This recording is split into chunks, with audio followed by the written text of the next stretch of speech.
Hi hello నమస్తే welcome to our channel. నేను మీ Charmi.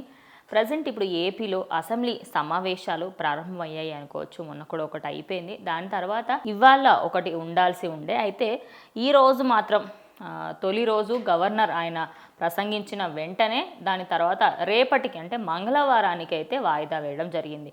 Present ఇక్కడ బయట ఎక్కడైతే ఆంధ్రప్రదేశ్ ఏపీ అసెంబ్లీ బయట మనం చూసుకుంటే ఈ వాతావరణం ఉండే. జగన్మోహన్ రెడ్డి ఆయన కండువాళ్ళల్లో కాకుండా బ్లాక్ కలర్ కండువాలతో రావడము, మొత్తం పార్టీలో ఉన్న వాళ్ళందరూ ప్లకార్డులు పట్టుకొని రావడము, అందులో ఏవేవైతే ఇన్ని రోజులు జరిగిన ఇన్సిడెంట్స్ ఉన్నాయి ఏంటి వాటి అన్నింటినీ ప్లకార్డులు పట్టుకొని ఆ ప్లకార్డులతోనే మేము లోపలికి వెళ్తాము అని అనగా అక్కడ ఉన్న ఒక పోలీస్ మధుసూదన్ రావు అనేటైనా వాళ్ళని ఆపేసి ఇలా వెళ్ళడానికి అవసరం లేదు, మీరు వెళ్ళకూడదు అని చెప్పేసి రిస్ట్రిక్ట్ చేయడంతో అక్కడే మధుసూదన్ రావు వీళ్ళు ఎప్పటికీ ఉండరు, ఇది ప్రజారాజ్యం అండ్ అలాగే తెలపై ఉన్న 3 సింహాలకి ఎవరైతే అధికారం వాళ్ళకి సెల్యూట్ కొట్టడం కాదు, ప్రజారాజ్యం కోసం ప్రజల కోసం మీరు సేవ చేయాలి అంటూ ఆయన ఏదైతే వ్యాఖ్యలు చేశారో ప్రజెంట్ ప్రతి ఒక్కరిని కూడా షాక్కి గురి చేశాయి అనుకోవచ్చు.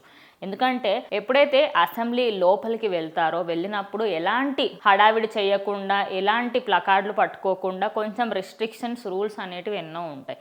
మరి అవన్నింటినీ రూల్స్ని బ్రేక్ చేసి లోపలికి వెళ్తాను అంటే అది కరెక్ట్ కాదు. అందుకోసం వాళ్ళు అక్కడ ఆపేయడం జరిగింది.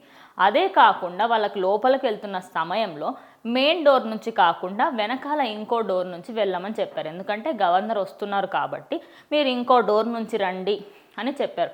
అది చెప్పినందుకు ఎందుకు నేను ఇదే డోర్ నుంచి వెళ్తాను అని కూడా అక్కడ జగన్మోహన్ రెడ్డి అక్కడ కూడా గొడవ పెట్టుకోవడం జరిగింది. అదే కాకుండా గవర్నర్ ఎప్పుడైతే మాట్లాడుతున్నారో అప్పుడు కూడా వాళ్ళు అటు ఏపీలో జరుగుతున్న రాజకీయాల గురించి, ఏపీలో జరుగుతున్న వరుస హత్యల గురించి కంటిన్యూస్గా వాళ్ళు మాట్లాడడం జరుగుతుంది. అసలు గవర్నర్ మాట్లాడలేని పొజిషన్, వాళ్ళు అరుస్తున్నప్పటికీ ఆయన ప్రసంగించాల్సింది ఆయన మొత్తం చెప్పాలనుకుంది అంతా క్లియర్గా చెప్పి వాయిదా అయితే వేయడం జరిగింది. 26th వరకు ఈ అసెంబ్లీ అయితే ఉండబోతుంది.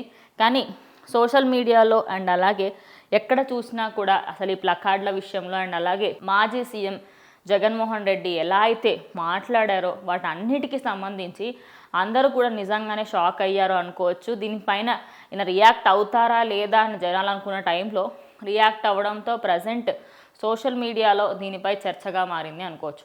మరి మీరేమనుకుంటున్నారో ఇలా ప్లకార్డులు పట్టుకొని రావడము, అటు పోలీసుల పైన అరవడము ఇలాంటివన్నీ కరెక్టే అంటారా? అసలు 11 సీట్లు ప్రతిపక్ష హోదా లేనప్పటికీ కూడా ఇలాంటి మాటలు మాట్లాడడం మీ అభిప్రాయంలో ఎంత మట్టుకు కరెక్ట్ అనేది కమెంట్ చేయండి.